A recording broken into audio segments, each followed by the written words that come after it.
Egypt in 1896 by Arthur Conan Doyle. Life in Egypt, accident, the men who made Egypt up the Nile, the Salt Lakes adventure in the desert, the Coptic monastery Colonel Lewis, a surprise. The wretched microbe which had so completely disorganized our lives, and which had produced all the sufferings so patiently borne, now seemed to be latent, and it was hoped that if we spent a winter in Egypt the cure might be complete.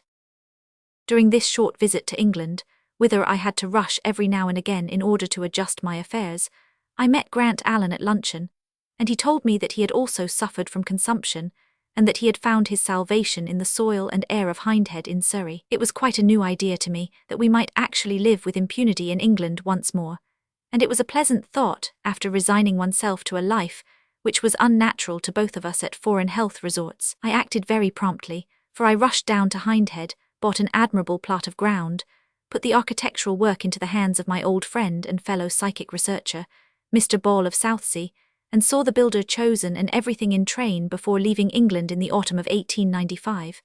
If Egypt was a success, we should have a roof of our own to which to return. The thought of it brought renewed hope to the sufferer.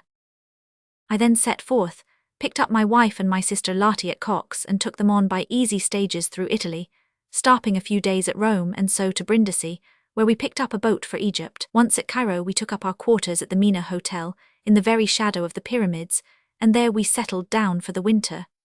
I was still doing the Brigadier Gerard stories at the time, which required a good deal of historical research, but I had brought my materials with me, and all I lacked was the energy, which I found it most difficult to find in that enervating land. On the whole it was a pleasant winter and led up to a most unforeseen climax. I ascended the Great Pyramid once, and was certainly never tempted to do so again, and was content to watch the struggles of the endless drove of tourists who attempted that uncomfortable and useless feat. There was golf of sorts and there was riding. I was still an immature horseman, but I felt that only practice would help me, so I set forth upon weird steeds provided by the livery stables opposite. As a rule they erred on the side of dullness, but I have a very vivid recollection of one which restored the average. If my right eyelid droops somewhat over my eye, it is not the result of philosophically brooding, but it is the doing of a black devil of a horse with a varminty head, slab-sided ribs and restless ears.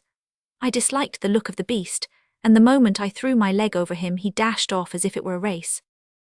Away we went across the desert, I with one foot in the stirrup, holding on as best I might.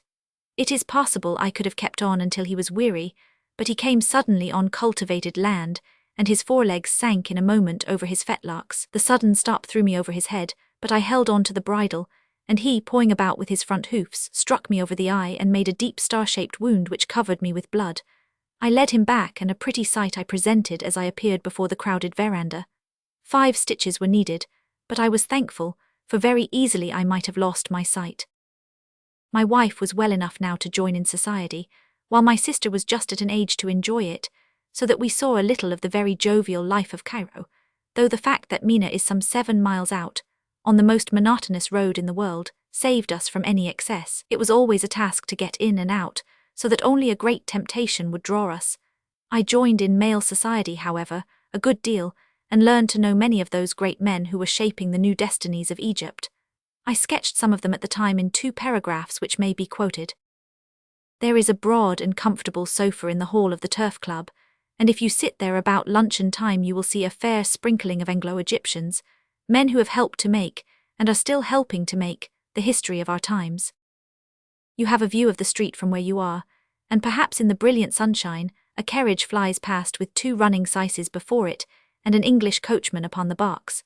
Within, one catches a glimpse of a strong florid face with a close-cropped soldierly grey moustache, the expression good-humoured and inscrutable. This is Lord Cromer, whom Egypt has changed from a major of gunners to a peer of the realm, while he in turn has changed it from a province of the East to one of the West. One has but to look at him to read the secret of his success as a diplomatist. His clear head, his brave heart, his physical health, and his nerves of iron are all impressed upon you, even in that momentary glance at his carriage. And that lounging ennui attitude is characteristic also, most characteristic at this moment, when few men in the world can have more pressing responsibility upon their shoulders. It is what one could expect from the man who, at the most critical moment of recent Egyptian history, is commonly reported to have brought diplomatic interviews to an abrupt conclusion, with the explanation that the time had come for his daily lawn tennis engagement. It is no wonder that so strong a representative should win the confidence of his own countrymen, but he has made as deep an impression upon the native mind, which finds it difficult under this veiled protectorate of ours to estimate the comparative strength of individuals. Suppose Khedive tell Lord Cromer go, asked my donkey boy, and so put his chocolate finger upon the central point of the whole situation. But this is a digression from the Turf Club, where you are seated upon a settee in the hall and watching the Englishmen who have done so much to regenerate Egypt. Of all the singular experiences of this most venerable land, surely this rebuilding at the hands of a little group of bustling, clear-headed Anglo-Saxons is the most extraordinary.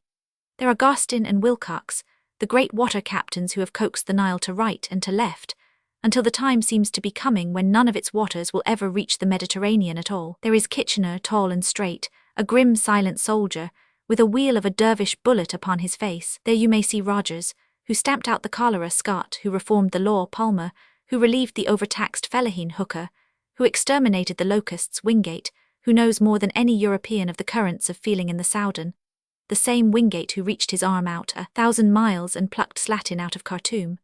And beside him the small man with the yellow-brown mustache and the cheery, ruddy face is Slatin himself, whose one wish in the world now is to have the Khalifa at his sword point, that Khalifa at whose heels he had to run for so many weary years. Shortly after the opening of the new year of 1896, we went in one of Cook's boats up the river, getting as far as the outposts of civilization at Wadi Halfa.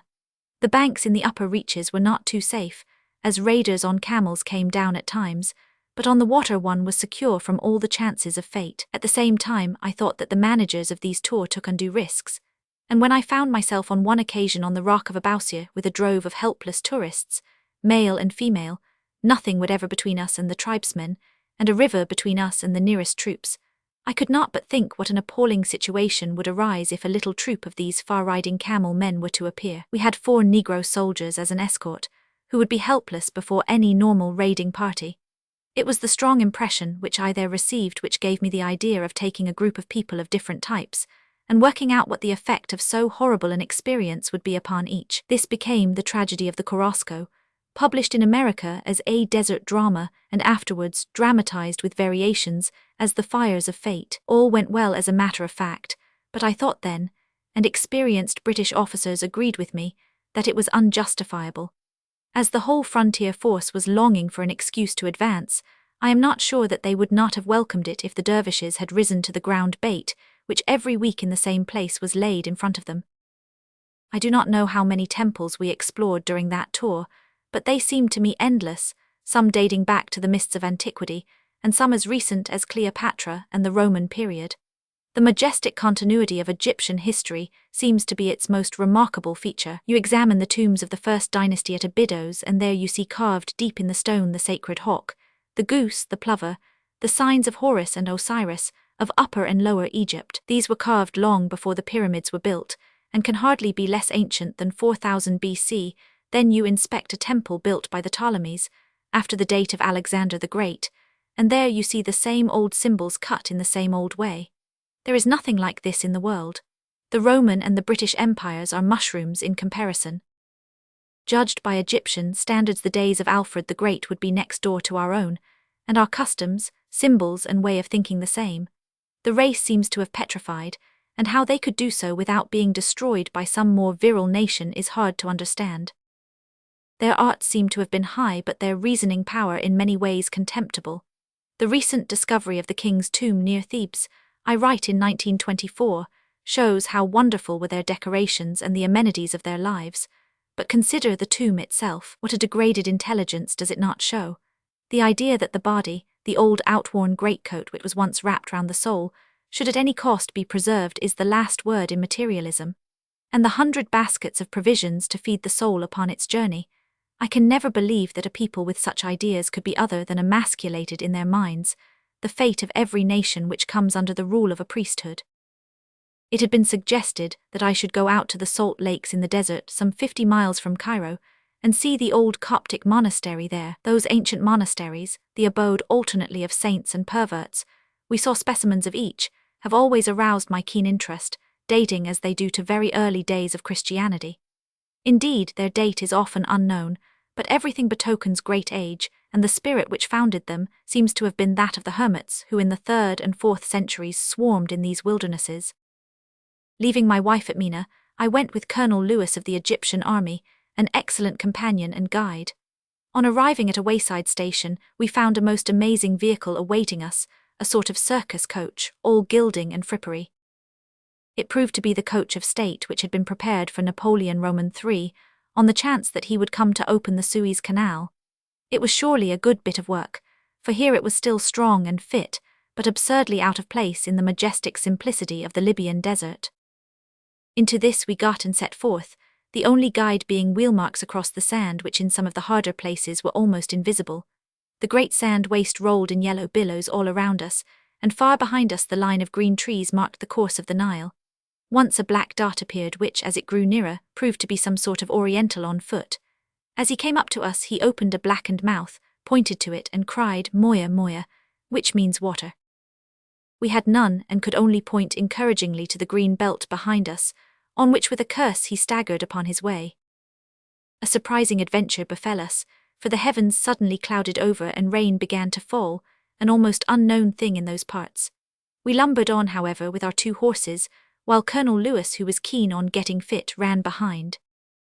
I remember saying to him that in my wildest dreams I never thought that I should drive across the Libyan desert in an emperor's coach with a full colonel as carriage dog. Presently in the fading light the horses slowed down, the Nubian driver descended, and began alternately scanning the ground and making gestures of despair.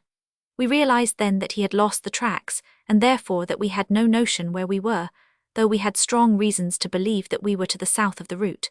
The difficulty was to know which was north and which south. It was an awkward business since we had no food or water and could see no end to our troubles. The further we moved the deeper we should be involved. Night had closed in, and I was looking up at the drifting scud above us when in the chink of 2 clouds I saw for an instant a cluster of stars, and made sure that they were the 4 wheels of Charles's Wain. I am no astronomer, but I reasoned that this constellation would lie to the north of us, and so it proved, for when we headed that way, examining the ground every 100 yards or so with matches, we came across the track once more. Our adventures, however, were not over, and it was all like a queer dream. We had great difficulty in keeping the track in the darkness, and the absurd coach lumbered and creaked while we walked with lanterns ahead of it. Suddenly, to our joy, we saw a bright light in the gloom. We quickened our pace, and came presently to a tent with a florid bearded man seated outside it beside a little table where he was drawing by the light of a lamp. The rain had cleared now, but the sky was still overcast. In answer to our hail, this man rather gruffly told us that he was a German surveyor at work in the desert. He motioned with his hand when we told him whither we were bound, and said it was close by. After leaving him we wandered on, and losing the tracks we were again very badly bushed. It seemed an hour or 2 before, to our joy, we saw a light ahead and prepared for a night's rest at the halfway house, which was our immediate destination. But when we reached the light, what we saw was a florid bearded man sitting outside a small tent with a lamp upon a table. We had moved in a circle. Fresh explanations, and this time we really did keep to the track and reached a big deserted wooden hut, where we put up the horses, ate some cold food, and tumbled, very tired, into 2 of the bunks which lined it. The morrow made amends for all. It broke cold and clear, and I have seldom felt a greater sense of exhilaration than when I awoke and, walking out before dressing, saw the whole endless desert stretching away on every side of me, yellow sand and black rock, to the blue shimmering horizon. We harnessed up and within a few hours came on the Natron Lake, a great salt lake, with a few scattered houses at one end where the workers dry out and prepare the salt. A couple of miles off was the lonely monastery which we had come to see, less lonely now, but before the salt works were established, one of the most inaccessible places one could imagine. It consisted of a huge outer wall, which seemed to be made of hardened clay. It had no doors or windows, save one little opening which could be easily defended against the prowling Arabs. But I fear the garrison would not be very stout-hearted, for it was said to be the fear of military service which caused many of the monks to discover that they had a vocation. On being admitted, I was conscious that we were not too welcome, though the military title of my companion commanded respect. We were shown round the inner courtyard, where there were palm trees and a garden, and then round the scattered houses within the wall. Near the latter there was, I remember, a barrel full of some substance which seemed to me, both by look and feel, to be rounded pieces of some light stone, and I asked if it were to hurl down at the Arabs if they attacked the door. It proved to be the store of bread for the monastery. We were treated to wine, which was sweet tent wine, which is still used, I believe, in the Holy Communion, showing how straight our customs come from the East. The abbot seemed to me to be a decent man, but he complained of illness and was gratified when I overhauled him thoroughly, percussed his chest, and promised to send him out some medicine from Cairo. I did so, but whether it ever reached my remote patient I never learned. Some of the brothers, however, looked debauched, and there was a general air of nothing to do, which may have been deceptive but which certainly impressed me that day. As I looked from the walls and saw the desert on all sides, unbroken save for one blue corner of the salt lake, it was strange to consider that this was all which these men would ever see of the world, and to contrast their fate with my own busy and varied existence. There was a library, but the books were scattered on the floor, all of them old and some no doubt rare. Since the discovery of the Codex Sinaiticus, I presume that all these old Coptic libraries have been examined by scholars, but it certainly seemed to me that there might be some valuable stuff in that untidy heap. Next evening Colonel Lewis and I were back in Cairo. We heard no news upon the way, and we had reached the turf club and were in the cloakroom washing our hands before dinner when some man came in and said, "Why, Lewis, how is it you are not with your brigade?" "My brigade? Have you been away?" "Yes, at the Natron Lakes." "Good heavens, have you heard nothing?" "No."